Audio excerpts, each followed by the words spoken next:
Dia satu kesatuan. Kenapa? Karena dari mulai jantung dia akan mengalir baik ke otak, ke paru, ke seluruh tubuh sampai ke tungkai, ya.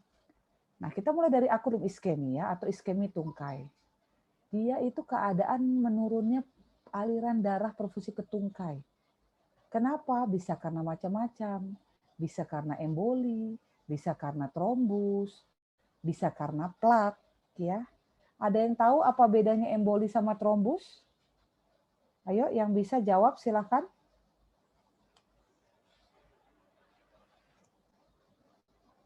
Atau mau saya panggil lagi? Coba dulu, NIM 108, ada nggak?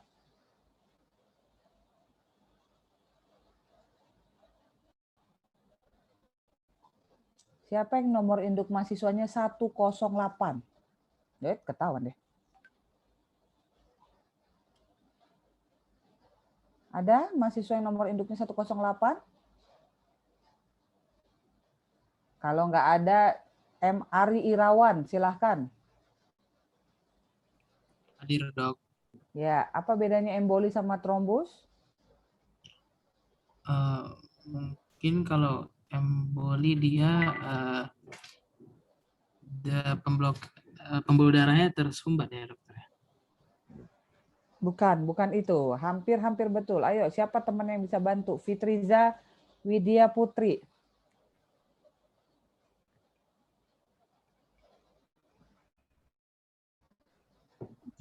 Kalau trombus itu ada penyumbatan karena gumpalan darah ya, Dok? Tidak selalu gumpalan darah. Hampir betul. Ini ada berkaitan, makanya saya tanya, apa bedanya trombus dan emboli? Siapa ya? Marta Esterdika.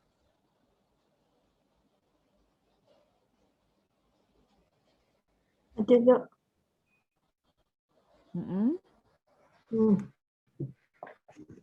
Kalau trombus itu penyempitan pada vena yang besar, Dok. Kalau emboli, pecahan dari trombus. Jadi trombus itu hanya pada vena, arteri nggak ada.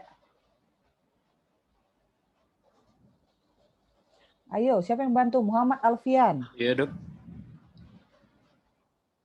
Ayo, apa beda emboli dan trombus? Mungkin kalau emboli dia ini ya, Dok ya. Selain tadi mungkin bukan cuma gumpalan darah, bisa jadi karena lemak atau yang lain gitu ya, Dok. Hampir betul, tapi gini bahasanya. Emboli adalah bisa salah satunya trombus yang lepas. Karena emboli artinya berpindah dari satu tempat ke tempat lain. Apakah udara, apakah lemak, apakah dia trombus. Ya, oke, itu yang kalian harus ingat. Emboli yang terbentuk biasanya berupa trombus, itu disebut sebagai tromboemboli. Jadi kalau emboli, dia bukan terbentuk di situ, dia pasti terbentuk dari satu tempat yang lain. Mau itu udara, mau itu lemak, mau itu trombus, oke? Ya, tapi kalau trombus dia terbentuk di tempat itu. Apa? Akibat apa? Akibat trias Virchow. Apa itu trias Virchow? Kalian harus ingat ya. Ada yang tahu nggak trias Virchow?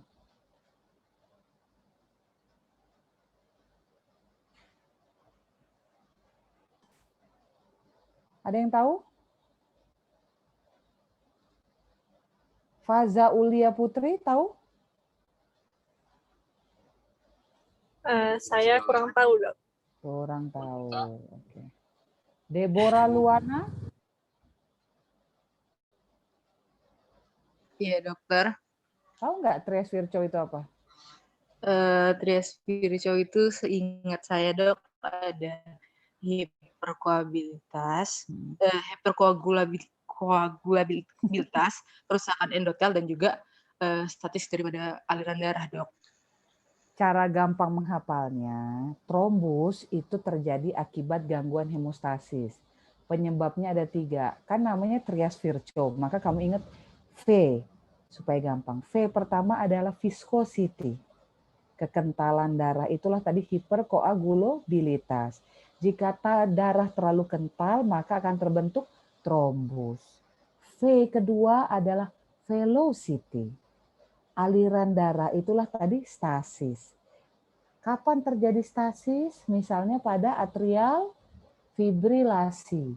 yang mana jantung hanya bergetar saja, tidak berdenyut. Akibatnya darah hanya berputar-putar di situ, stasis. Maka akan terbentuk trombus. Trombus yang lepas disebut emboli. Tadi kita sudah sepakat ya, kalau emboli artinya dia berpindah. Ya, tapi tidak harus selalu bentuknya darah atau trombus ya. Lalu V yang ketiga adalah vaskular, itulah endotel. Jika terjadi kerusakan pada endotelnya bisa terbentuk trombus. Misalnya pada apa? Trauma vaskular yang tumpul. Misalnya pada apa? Pada diabetes mellitus. Kekentalan darah juga bisa terjadi pada diabetes mellitus. Makanya pada pasien DM sering disertai dengan penyakit peripheral arterial disease. Oke, sampai di sini saya harap kalian paham ya. Saya mohon kalian ingat, karena ini akan menjadi modal kalian kemana-mana untuk bercerita. Ya. Nah, ini dia. Trias Virchow terhadap trombosis. Ini saya bilang tadi, hipercoagulability bisa kita singkat sebagai viscosity atau kekentalan. Stasis bisa kita sebut velocity. Itu hanya cara saya, itu adalah jembatan keledai saya supaya gampang menghafal mengenai Trias Virchow ya. Lalu V1 lagi adalah vessel, pembuluh darahnya. Nah, ini harus apa nih? 6P. Oke? Kalau kalian mau tahu 6P gimana? Gini caranya. Saya karet di rumah. Ada dok, tapi mungkin di sekitar saya sekarang. Mungkin saya cari dok. Nggak usah, nanti pingsan kamu. Mau ngapain coba lihat saya semua. Ini misalnya jari, kamu karetin aja. Apa yang pertama terasa? Sakit nggak? Kebas. Betul? Jadi semua itulah 6P itu. Kalian dulu pernah main yang begini, yang tangan diginikan, lalu dipencet ini kanan kiri sampai pucat, lalu aliran darahnya dialirkan. Kalau lama-lama tidak, maka pertama muncul nyeri, tidak ada nadi, pasti pucat, mulai dingin, tidak terasa, dan terakhir tidak bisa digerakkan. Ya.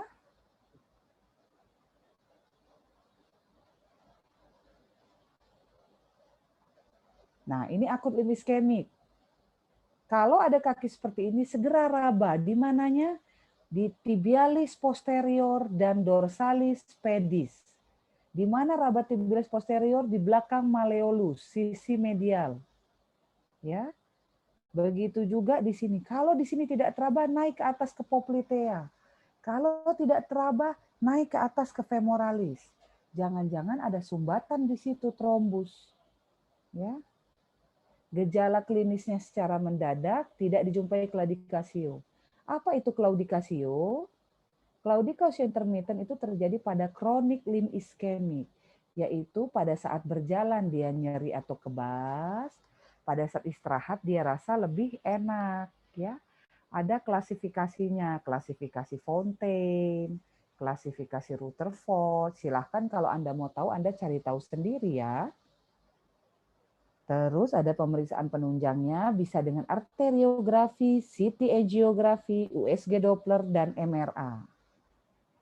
Nah, kalau arteriografi kita injeksi kontras biasanya dari sebelah sini atau dari atas, maka akan tertembak.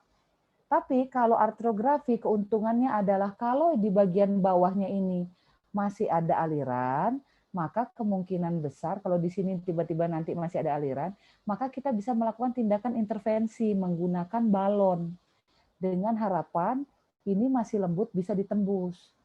Itu keuntungannya arteriografi. Jadi selain diagnostik kita bisa terapeutik.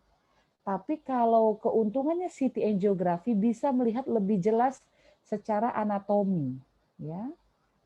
Tata laksananya macam-macam dari mulai obat-obatan heparin ataupun trombolitik, pembedahan menggunakan tromboembolektomi. Apa ini? Kateter, balon kateter.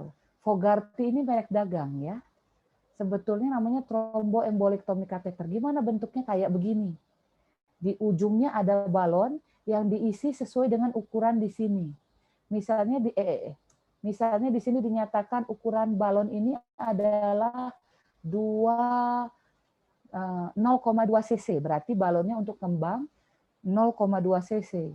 Dimasukkan ke bagian yang nyeri ke bagian distal, lalu kita tarik seperti memancing. Dia ada ukurannya, 3 frank untuk lesi di bawah popliteal, 3 frank ini ukuran, 4 frank untuk popliteal dan femoralis, 5 frank femoralis, 6 frank iliaka. Nah, di mana kita buka? Biasanya sih paling sering kita lihat di sini. Jangan lupa ditegel. Lalu kemudian kita lakukan tromboembolektomi. Dan inilah biasanya trombus yang didapat kalau dia trombusnya memang masih fresh trombus. Tapi sering yang terjadi adalah akut on kronik. Apa itu akut on kronik? Sebetulnya dia udah kronik, tapi ada trombus baru yang lepas. Begitu dibuka, bukan hanya begini ketemunya, tapi kita ketemu pengapuran. Gimana Dokter Ayu pengapuran? Persis warnanya warna kuning. Ya. Jadi persis kayak apa ya? Apa ya warna kuning itu ya? Persis kayak kapur sirih. Persis kayak kapur sirih.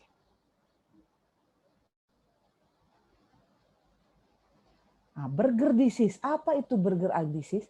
Thromboangitis obliterans. Trombo terbentuknya trombus, angitis, itis, radang, terbentuknya trombus akibat radang dari angio, akibat radang dari pembuluh darah yang menyentuh pembuluh darah perifer atau di daerah distal.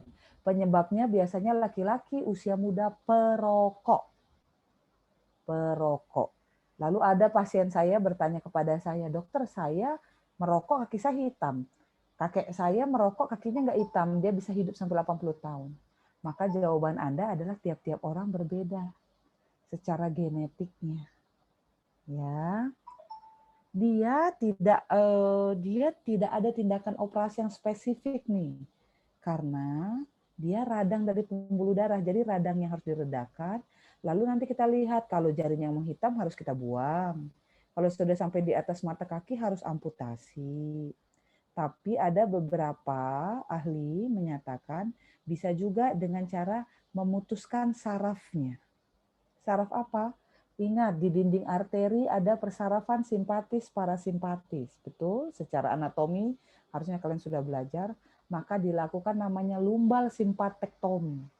Jadi persarafannya itu dicederai supaya pembuluh darahnya agak vasodilatasi, tidak spasme. Ya. Kalau lesinya di tangan menjadi torakal simpatektomi. Nah, ini simpatektomi tadi ya. Karena simpatektomi juga bisa pada perempuan. Perempuan nama penyakitnya apa? Raynaud disease atau Raynaud phenomenon. Raynaud disease kalau nggak ada penyebabnya. Maksudnya kita nggak tahu etiologinya. Biasanya Raynaud disease itu terjadi pada perempuan usia muda yang sering galau. Jadi kalau kelas B ini nanti yang perempuan sering galau, hati-hati ya kalau jarinya biru, segera ketemu sama saya. Ya. Kenapa? Dia biasanya dingin, dipengaruhi hormonal, makanya lebih banyak pada perempuan, ya. Dia akibat apa? Akibat spasme dari pembuluh darah. Jadi tata laksana pertama apa? Pergi ke daerah yang lebih hangat atau keluar dari ruangan AC Anda, lalu tenangkan diri Anda, terutama yang mungkin baru putus-putus cinta, ya kan? Sampai nangis disko, ya. Oke. Lalu kapan Raynaud phenomenon? Yaitu Raynaud phenomenon adalah kalau dia punya penyakit dasar. Biasanya penyakit dasarnya adalah autoimun. Misalnya lupus, misalnya rheumatoid arthritis, atau perubahan hormonal misalnya yang udah hamil sampai 9-10 kali. Kalau udah hamil 9-10 kali, hati-hati. Bisa nanti tangan sama jari kakinya menghitam. Ya, oke. Nah, ini trauma. Tadi saya bilang ya, trias Virchow pada trauma tumpul. Kenapa? Karena kalau trauma tajam, misalnya ini pembuluh darah, trauma tajam itu datangnya dari luar. Maka yang pertama dicederainya adalah tunica adventitia.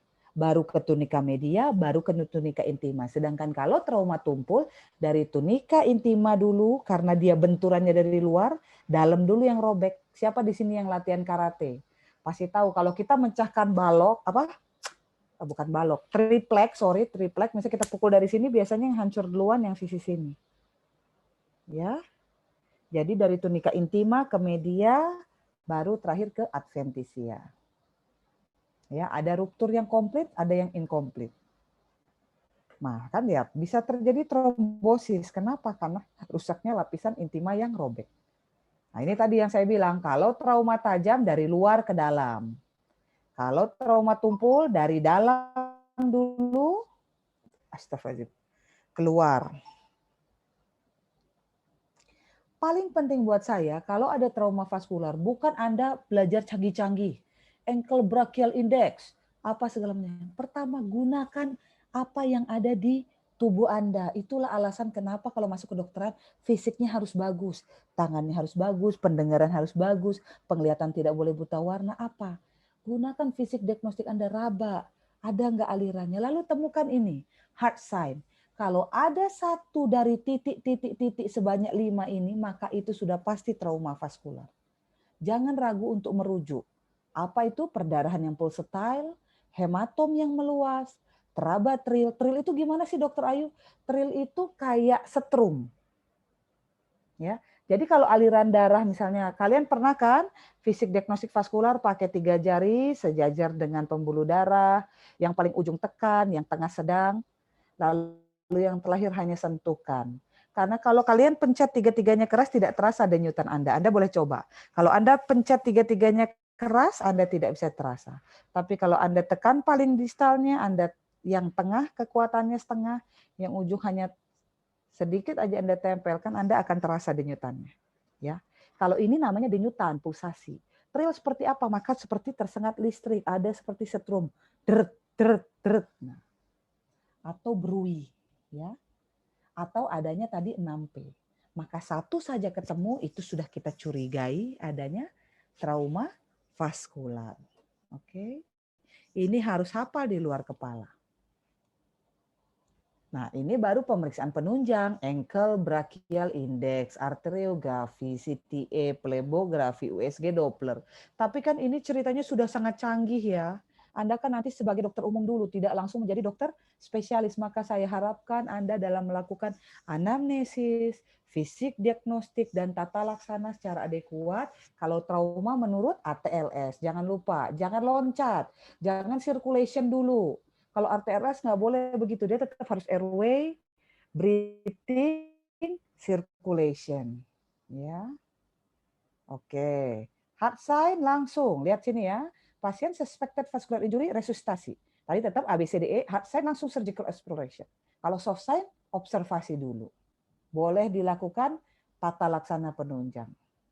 Ya, menurut si Matox, buku Matox tahun 2000.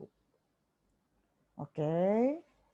5 langkah utama dalam menegakkan diagnosa trauma aorta. Apa sih aorta? Aorta itu pembuluh darah utama yang paling besar. Ya, itu penting. Anamnesis riwayat trauma. Apakah jatuh, tajam, tumpul, perdarahannya bagaimana? Internal, eksternal, warna kulit. Maka jangan lupa CRT itu sangat penting. Capillary refill time. Di bawah 2 detik kah? Sama dengan 2 detik atau di atas 2 detik. Kalau di atas 2 detik udah pasti tidak ada aliran. Ya. Kalau sama dengan 2 detik itu borderline. Lalu apa Anda lihat itu? Merah, hangat, kering. Atau dingin, biru, pucat. Ya, tentu berbeda. Ya. Oke, ini adalah bagaimana tindakannya. Ini udah di otak Anda udah gimana lah gitu, pusing lah ya. Saya mau cerita tentang tourniquet. Jangan kalau Anda ketemu perdarahan Anda langsung ikat ya. Tourniquet itu sejarahnya dulu digunakan pada perang untuk apa? Pada yang kakinya kena bom atau tangannya kena bom sudah hampir teramputasi. Jadi takut darahnya habis maka dilakukan tindakan tourniquet. Kalau tourniquet pada jaringan sehat maksimum 30 menit. Karena di atas 30 menit akan terjadi iskemia jaringan. Dan golden period untuk penanganan trauma vaskular adalah sebetulnya di buku ada yang menyatakan 6 sampai 12 jam, ya.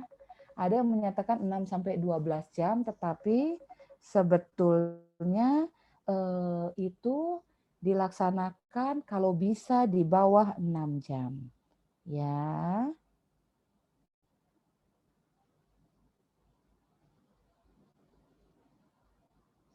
Oke.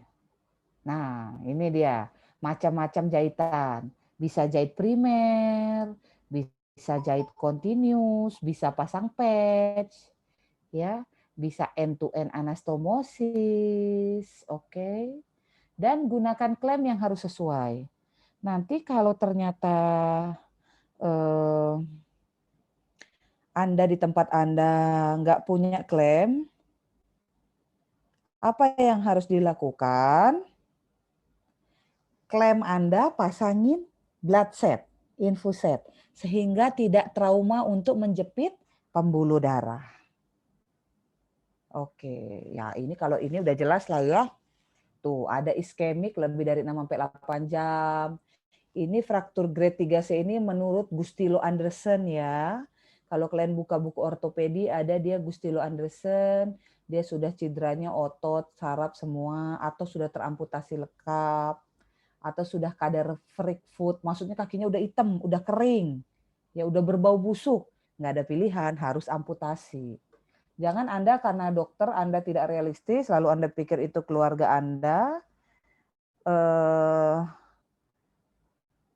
bilang masih bisa disambung, masih bisa disambung.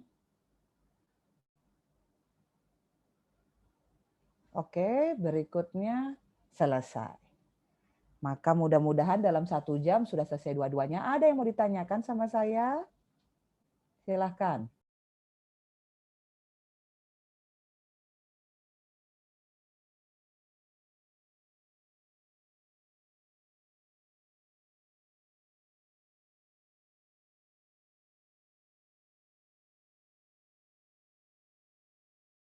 Ini dia ngerti, nggak ngerti, bingung.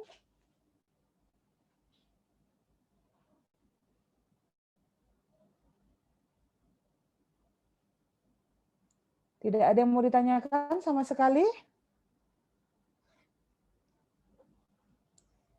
Nggak ada yang terlintas di otak?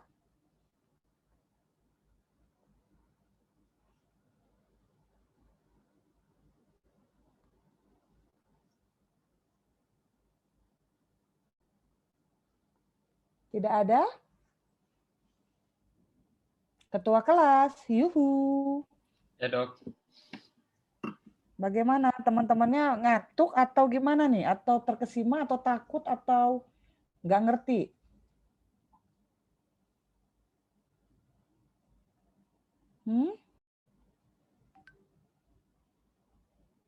Oke lah, kalau tidak ada yang bertanya, saya rasa cukup sekian ya. Nanti tolong fotonya dikirim ke saya ya, Bapak Ketua Kelas ya. Iya dok. Ya, panggilan gaulnya Pak Odi kan? Iya dok. Ya, oke ya, baik. Saya rasa cukup sekian. Kalau tidak ada yang mau ditanyakan lagi, kalau masih ada yang mau bertanya di luar sini atau malu sama temannya, silahkan Anda email saya ya. Boleh Anda email saya, boleh Anda WA saya, Anda boleh tanya sama si Odi, nomor telepon saya. Ya, mau konsultasi diri sendiri juga boleh, silahkan aja ya. Nggak ada masalah, siapa tahu malu di sini. Saya rasa cukup sekian. Kurang dan lebih saya mohon maaf ya. Semoga ilmunya bisa diambil, diserap, dan ditempelkan di otak Anda. Oke? Cukup sekian, terima kasih. Wassalamualaikum warahmatullahi wabarakatuh. Waalaikumsalam. Waalaikumsalam.